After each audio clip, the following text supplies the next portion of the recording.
So this is quite interesting. If you remember, I made a video talking about how the FIA updated their technical regulations at the end of July. And I made a video on how Red Bull might have been the team and the reason behind the FIA making this amendment. And it was all to do with a clever braking system that potentially was on their car.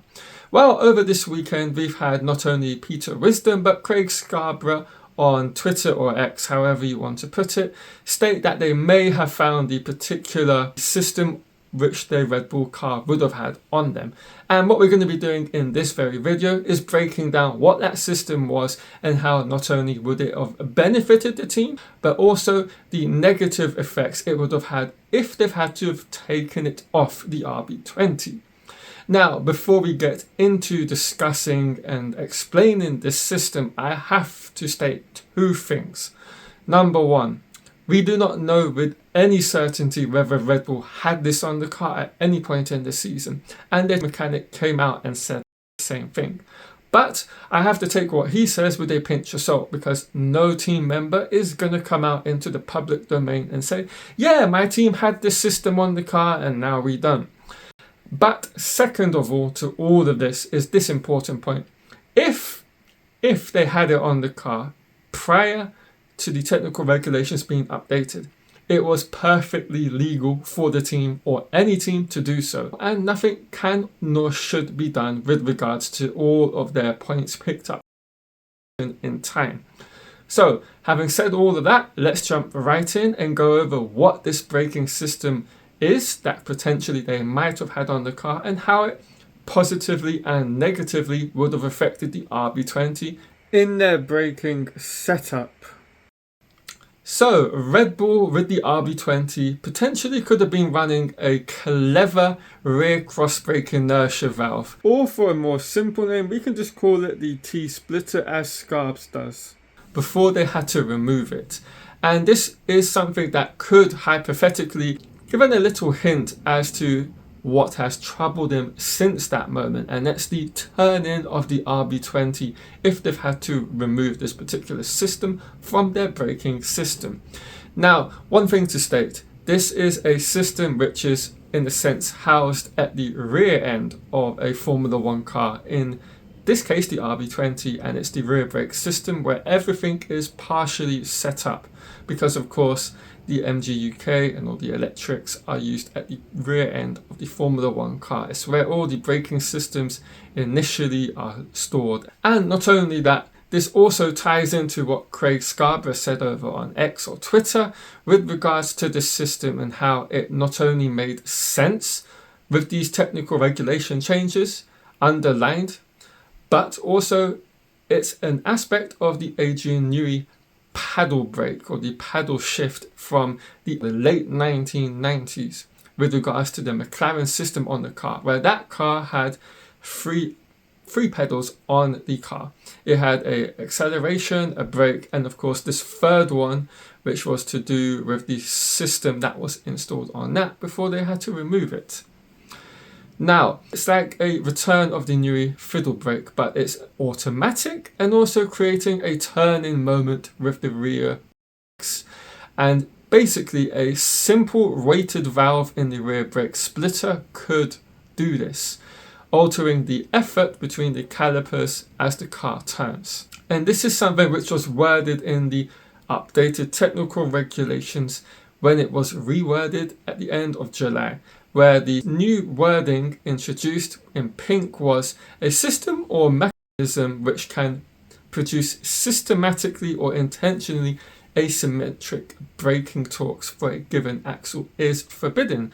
And that is essentially what we are talking about here. So this is how a system would have worked on a Formula 1 car, and in this case the RB20. So on corner entry, the centrifugal inertia force shifts the load to the outer tyres. These experience much more grip than the inner ones. A T-valve, which is what we're kind of naming this system, would, under the effects of the centrifugal force, direct more of the braking pressure towards the outer tyre than to the inner one, in a way similar to the limited slip differential, and essentially two main benefits of such a system would enable this particular thing. It would improve the tire wear.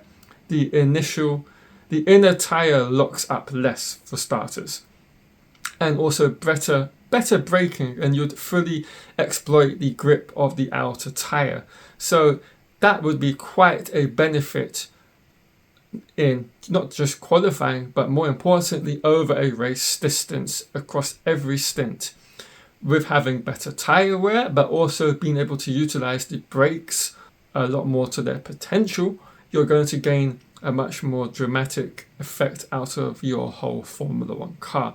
And this is where some of the really inherent race pace that we've seen over the last year and a half from Red Bull up until very recently would have been exploited. And also, it also would explain how Red Bull have gone backwards ever so quickly this season, with them having to hypothetically remove it from the car.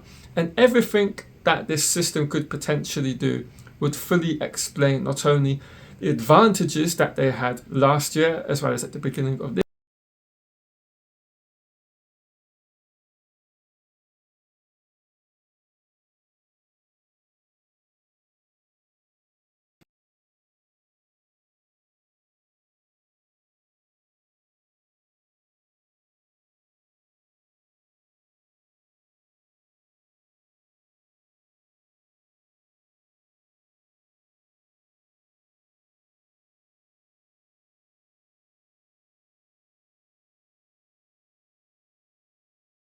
just vanished, and all the other teams, in this case Mercedes, and have just gone from here with Red Bull to that being here with Red Bull, and in some cases on this side being the quicker of the three cars.